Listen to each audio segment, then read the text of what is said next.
15 अगस्त 2021 जब अफगानिस्तान पर तालिबान ने अपना कंट्रोल एस्टेब्लिश किया तो पूरी दुनिया को जोरदार झटका लगा।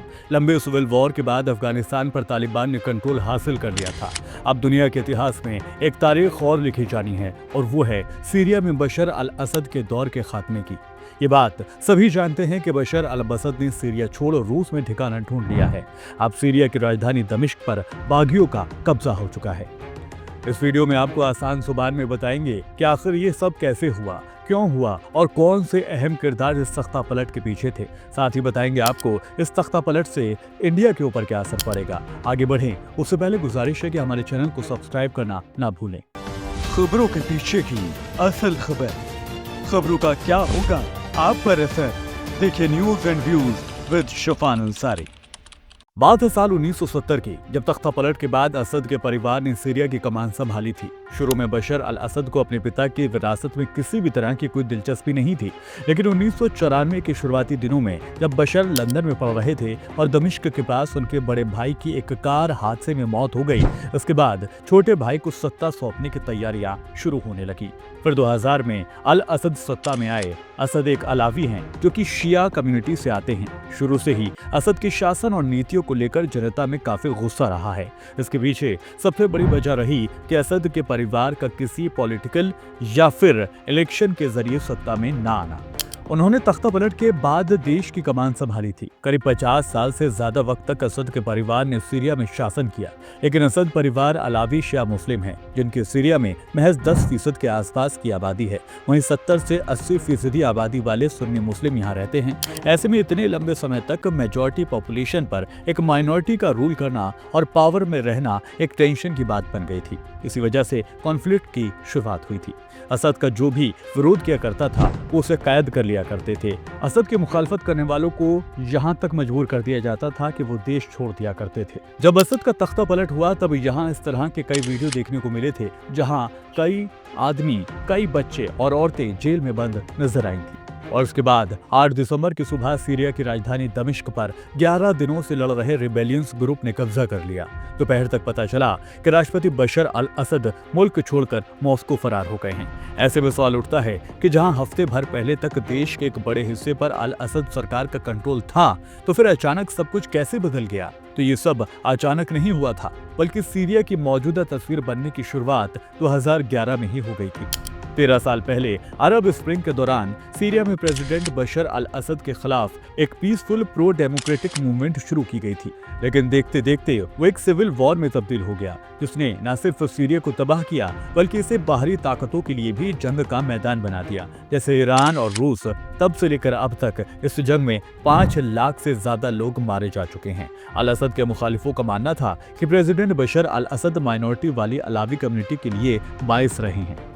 इस तख्ता पलट में HDS ने बड़ा किरदार अदा किया है। HDS नॉर्दर्न सीरिया में सुन्नी मुस्लिमों का एक ग्रुप है, जिसका नाम है हयात तहरीर अल शाम यानी HDS। ये अलकायदा से ही अलग होकर बना है। इससे पहले ये अल नुसरा फ्रंट के नाम से जाना जाता था। अमेरिका समेत कई वेस्टर्न देशों ने इसे टेररिस्ट ग्रुप माना है। इसके मकसद सीरिया में इस्लामिक शासन को लागू करना है। इसका मुखिया अबू मोहम्मद अल जोलानी का कहना है कि उनका प्राइमरी टारगेट सीरिया को दमनकारी शासन से आजाद कराना है। अब बात करते हैं सीरियन डेमोक्रेटिक फोर्सेस यानी SDF की। SDF अलग देश की मांग करने वाला कुर्दिश रिबेलियंस ग्रुप है। 1923 में हुई लॉजिन ट्रीटी में मिडिल ईस्ट में रहने वाले कुर्द लोगों के इलाके को तुर्की, इराक, ईरान और सीरिया में बांट दिया गया था। इनका कल्चर और जुबान अलग है और इन इलाकों में ये माइनॉरिटी बन गए थे। इन्हें अमेरिका का साथ मिलता रहता है। इसकी वजह से इनकी मौजूदगी ज्यादातर सीरिया के नॉर्थ ईस्ट इलाकों में है। इसके अलावा तुर्की, रूस, अमेरिका, ईरान, हिजबुल्लाह और इजराइल जैसी विदेशी ताकतें किसी न किसी तरह इसमें शामिल है। अब एक सवाल यहाँ आता है कि आखिर देश का प्रेसिडेंट देश कैसे छोड़ सकता है। दरअसल बीते कुछ सालों में असद सीरिया में काफी अनपॉपुलर हो गए थे। साथ ही सीरियाई सेना के ज्यादातर सैनिक असद के लिए नहीं लड़ना चाहते थे, और तो और असद को सत्ता में रहने के लिए रूसी और ईरानी जैसी विदेशी मिलिट्री का सपोर्ट लेना पड़ता था।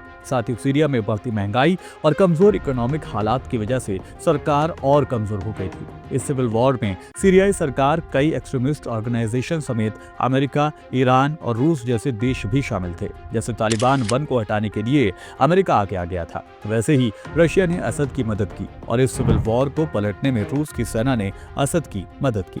लेकिन वक्त गुजरा और इन तमाम छोटे छोटे ग्रुप्स ने खुद को मजबूत किया और इंतजार किया सही वक्त के आने का। इसके बाद 27 नवंबर 2024 को सीरिया में विद्रोहियों और सीरियाई सेना के बीच झड़पें शुरू हो गई। 1 दिसंबर को रिबेलियंस ने सीरिया के नॉर्थ के शहर अलेप्पो पर कब्जा कर लिया। अलेप्पो पर कब्जे के 4 दिन के बाद रिबेलियंस ग्रुप ने शहर हमा पर भी कब्जा कर लिया। नॉर्थ में अलेप्पो, सेंट्रल सीरिया में हमा और ईस्ट में डेर अज़ोर पर कब्जा करने के अलावा इन रिबेलियंस ने कहा कि उन्होंने साउथ कुनित्रा, दारा और फेडा पर भी कब्जा कर लिया है। रिबेलियंस ने लगभग पूरे साउथ वेस्ट में अपना कंट्रोल बढ़ा लिया और कहा कि उन्होंने दमिश्क से जॉर्डन तक जाने वाले मेन हाईवे को भी अपने कंट्रोल में ले लिया है। और धीरे धीरे रिबेलियंस ग्रुप ने हमला तेज कर दिया और पिछले 1 हफ्ते में इन रिबेलियंस ग्रुप ने सीरिया की कैपिटल दमिश्क समेत 5 बड़े शहरों पर कब्जा कर लिया है। इसके बाद 8 दिसंबर को सीरियाई सेना ने राष्ट्रपति असद के देश छोड़ने की पुष्टि करते हुए कहा कि राष्ट्रपति की सत्ता खत्म हो चुकी है और इसी के साथ ही असद परिवार का 54 सालों का राज खत्म हो गया।